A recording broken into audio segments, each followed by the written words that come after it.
Howdy folks, welcome back to the Elite Dangerous Alpha test. I did promise that the next time I showed you some Elite Dangerous footage, it was going to be using the joystick and throttle. However, there has been a revelation with mouse control. Couldn't figure it out for myself, obviously. Somebody had to point it out in the comments because I am as thick as a whale omelette. Mouse control works a hell of a lot better. Certainly if you're like me, and your latest experience of playing any kind of flight simulator is a game like War Thunder, what you have to do is, instead of setting by default, if you go into absolute pitch roll as your mouse mode setup,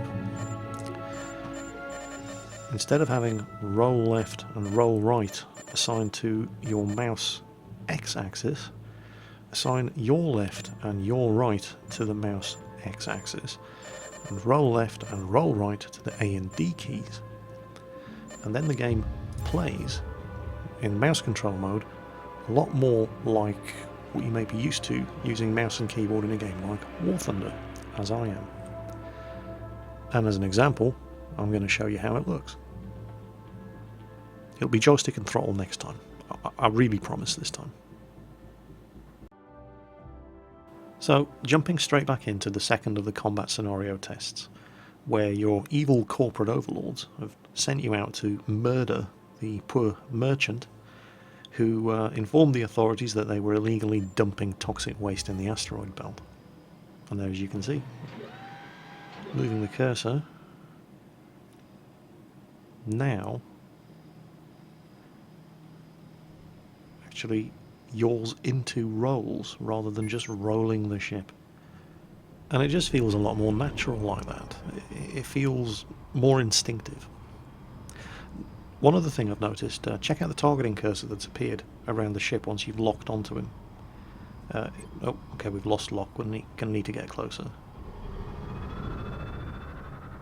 Playing a game like War Thunder, I've accidentally collided with another aircraft when I didn't know which way he was turning. You know, the sun was behind him, all I could see was a silhouette. I've seen him turning, I didn't realise he was turning in towards me. Well, in this, there he is, lock on, and the solid... oh crap, didn't pay attention to the collision alert, but there it is. Now you see the solid triangle, 3 triangles indicating a target lock. 2 of them are unfilled, one of them is filled. The filled triangle indicates the direction of travel. So you'll always know which way he's turning just by watching the targeting cursor. And the new control setup, as you can see, makes it so much easier for me to not only stay on this guy's tail, but to put effective fire into it.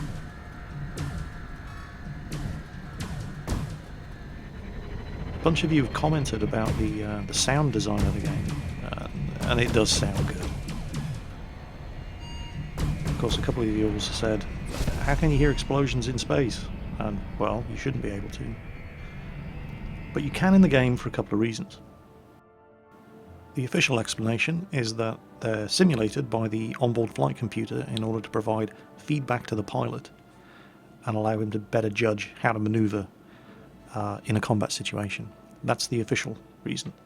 I like it just because it sounds cool, and that's good enough for me. Now, something slightly harder. This is a 4-on-1 dogfight. However, I now have a burst laser which is capable of tracking a target and a missile launcher. And there's missile lock on, but I'm going to get closer before I fire. Now, I did try this scenario multiple times using the old mouse setup where mouse left and right rolled the ship.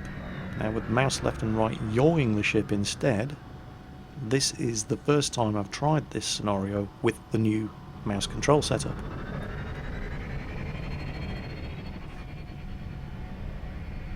Let's see how effective it is.